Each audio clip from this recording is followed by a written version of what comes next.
another exciting episode of Brian J. Boyer Plant Deployer. Today, we're going to talk about how I plant fruit trees. We're here in the Phoenix area, East Mesa. It is March, great time to plant, and I'm going to talk about today how I do it. There's no real rocket science to it. Let's get right to it. How about I just go eat some hay? I can make things out of clay and lay by the bay. I just may. What do you say? Now, the other day I was at Green Life Nursery. I picked up a brand new tropical fruit tree that I'm gonna plant today. And I thought to myself, what better way to showcase the way I plant things than to let my audience know how I do it. Before I go any further, I wanna talk about what you need when you plant a fruit tree here in Arizona. So there's some essentials. For example, you need sunglasses. It's hot, the sun shines very brightly. And not to mention, when you're using a pickaxe, because the only way to dig a hole in Arizona is with a pickaxe because of the clay soil, you don't want stuff flying in your eyes. Put on the glasses. Second, you need to have gloves. Gloves will help mitigate your hands from being damaged. Hair product is good too. Third, yes, you need to have your hair in great shape. It needs to be flawless. It's very windy here. Use some extra product. Make sure it doesn't move. That way you look good when you're planting.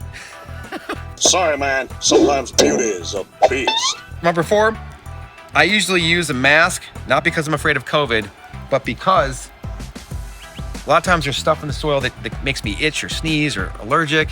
You know, I use a lot of mulch, and sometimes when the mulch is breaking down, it creates, fungus and stuff like that that will cause a little bit of a cough or something like that. I think I'm getting the black lung, Bob. So I usually wear a mask. You don't have to, but when I'm digging the hole, I have a mask on. Then, of course, you need a pickaxe because the soil in Arizona is clay. It's very rocky or clay, and the only way to dig the hole is with this. You cannot dig a hole with just a normal shovel. It just doesn't work. Don't even think about it, cowboy. You gotta use your pickaxe, and you gotta use some force. Act like a man! And then, of course, you need a wheelbarrow. Can't do what we're doing today without a wheelbarrow. And then just a normal shovel to scoop stuff into the hole. So those are the basics, people, the bare minimum of what you need. What I do first, I move everything away, and I try to dig a deep hole, deep enough where I can improve the drainage of the soil, because the biggest problem we have here in the Phoenix area, at least in my property, is the clay soil. The clay soil does not allow the water to drain well because these trees do not like wet feet. Most of them will not survive if you plant them in a hole that's gonna fill with water and not drain. And as you can see, this hole is just not draining. I dumped this water in about 2 hours ago, and there's still water at the bottom of this hole. And that's just because the soil is so compacted and it's very clay, and it's just it doesn't drain well. They're either gonna be stunted growth, not grow very well, never fruit, or just die, which has happened to me a bunch of times. So, trial and error. I've figured out some ways to mitigate the problem. So one of the first things I do is I buy the Green Life soil, and I mix it with perlite and sand. I'm mixing up this soil right here. I'm gonna dump all this perlite in here. I've already put the Green Life soil in here. And I've also put some native clay soil in here. Now I'm just gonna mix it all up. We're gonna have a nice soil mix that I can dump in this hole. The perlite is really good for drainage. It's a way that you can get the soil to drain better. It just kind of creates gaps in the soil, breaks up clay soil. So it's really good for our soils here, because it does create those gaps, and it makes it easier for the water to drain. This type of tree, it's called a Red Mombin. It doesn't need a lot of specialized amended soil. From what I read online, is it grows really well in not so great soil. With the exception, it does need good drainage. Typically, I would maybe amend the soil a little bit more. Today, I really just want to increase the drainage because I know this thing will grow as long as it has good drainage.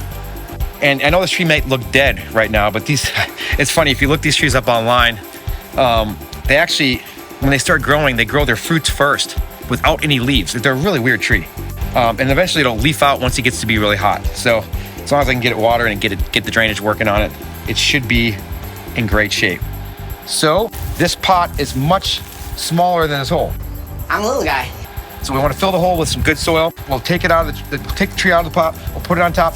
And another trick that I do is I make sure that the tree is above grade, which is to say it's above the base level soil. We'll make a little bit of a mound.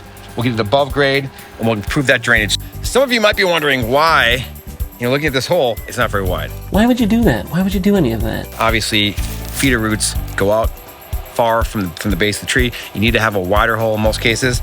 The reason I did it this way is because this drainage, I want the drainage to be really good, and I want this to be up kind of on a mound. So if you look at this here, the way I'm gonna plant this tree is a little bit less than half of it is gonna be above this hole here. And so I'm gonna move this all back. We're gonna fill it in around it, and we're gonna have a big wide hole in a sense, because it's gonna be wide up here. It's just this deep area here is for the drainage. I gotta be real with you guys. I don't feel like I dug it deep enough, just because it's just not draining. So this might get messy, but I'm gonna dig it a little deeper. I'm gonna get muddy, and we're gonna see what happens. So you break it up first. The pickaxe is really good for breaking up this compacted clay soil. It's a difficult process. This is probably the hardest area to plant in my yard because it is so much clay, but it's one of the few places I have left where I can put a fruit tree in. And then you come in with the shovel and you can dig out everything that you just broke up with the pickaxe.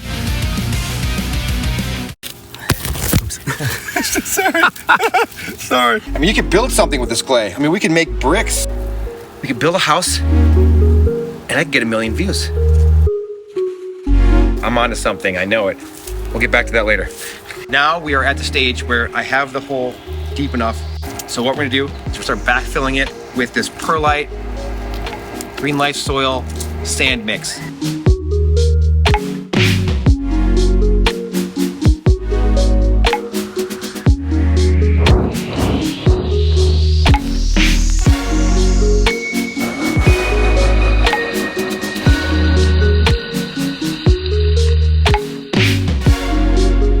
Now, okay, so I have everything that was in this wheelbarrow is now in this hole.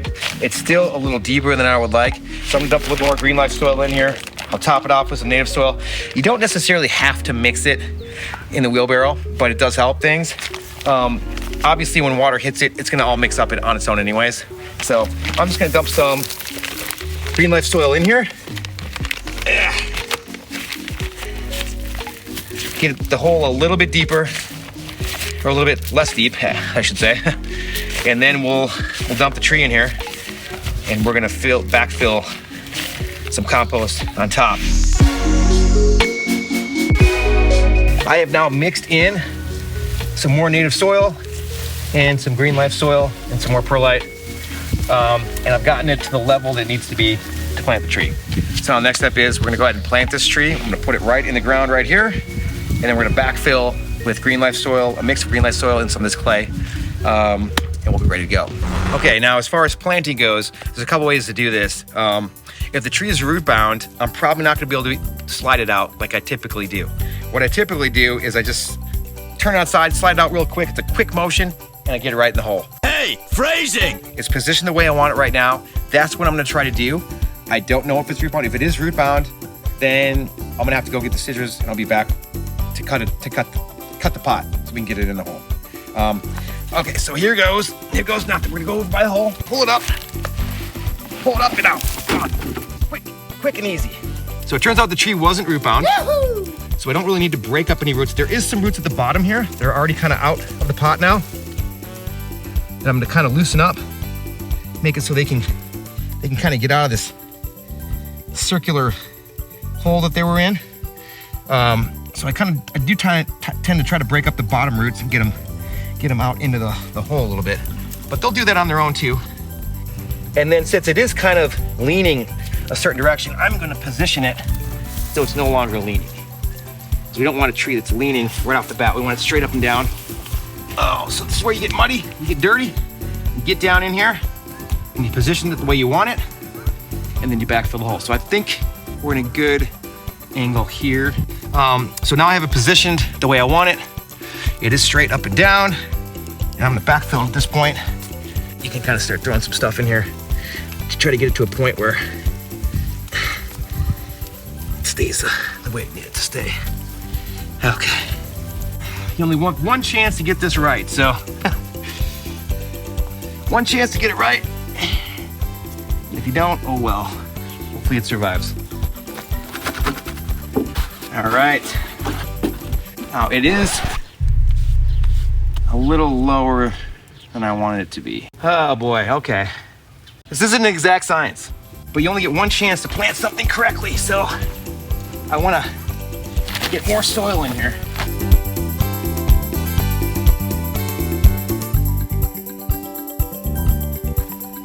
It's a process.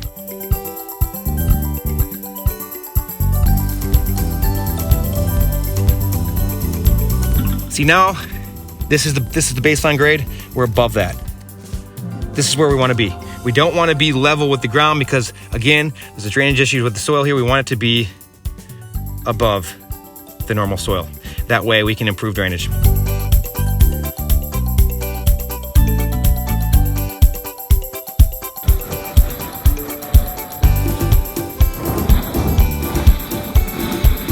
I am going to plant this upwards in kind of a mound.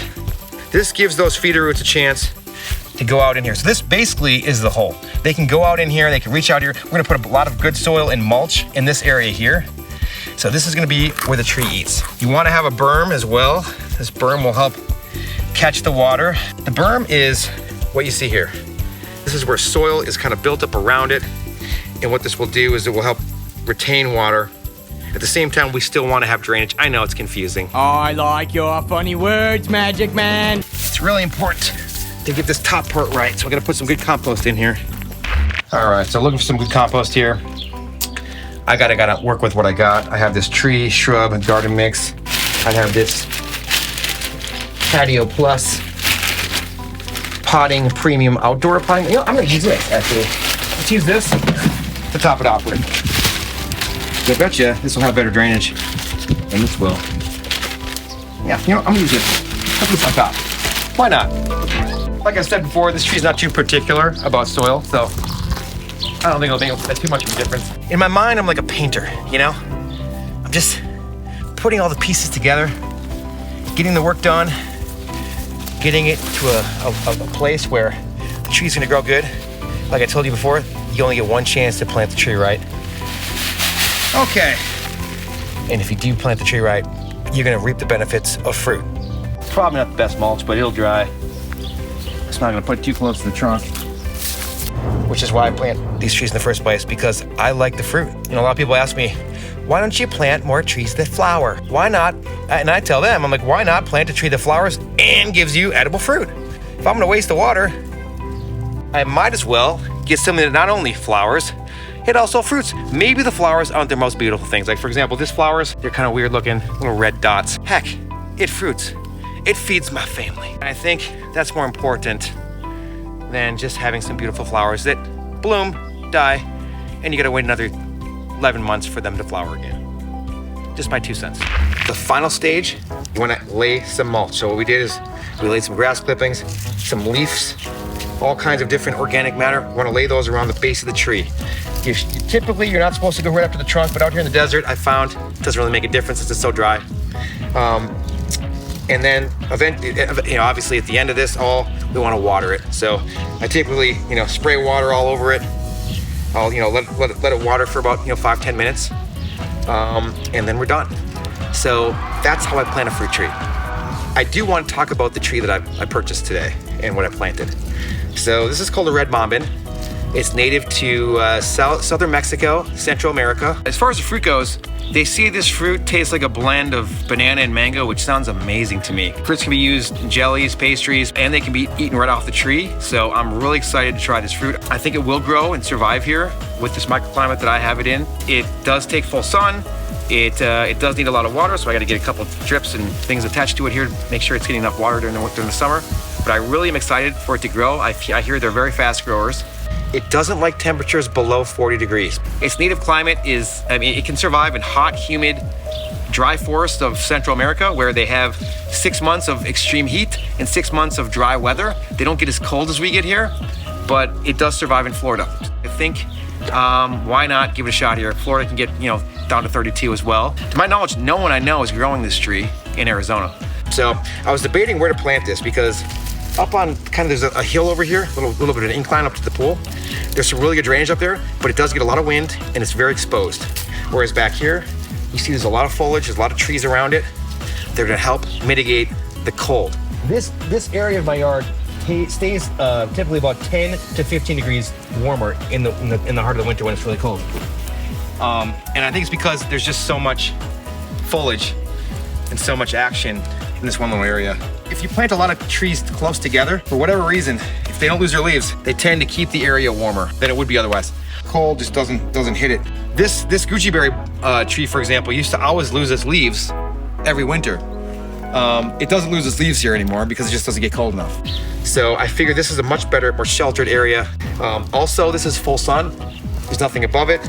It's gonna be blasted in the summer. This tree loves full sun. They did not grow well in any kind of shade. So I made sure that it is in full sun. It's surrounded by foliage, and I feel like this area is the best possible area for it to grow. That's the biggest thing when you plant a fruit tree as well. You wanna not think where you want the tree, you wanna think what's gonna be best for the tree to survive and grow in the desert climate that we live in, because it's not easy growing fruit trees here. Take it from me, I've killed probably about half of what I've purchased. You're a monster! It could be a huge tree in this area here, which might shade out my acerola. So hopefully it doesn't get that big, but I can always prune it to size. So again, I don't know if anybody else growing this tree. Come along with me. Let's experiment together. Let's see how it goes. I'm going on an adventure! And we'll check back here in 6 months, and I'll give you an update on my Red Mombin tree. Well, with that, thank you for watching another fun and exciting episode of Brian J. Boyer Plant Deployer. I love the comments. Please comment. Please join my YouTube channel. I read all the comments, and I'll comment back. Again, thanks for watching, and let's check back on this thing in 6 months and see where we're at. Sound good? See you next time.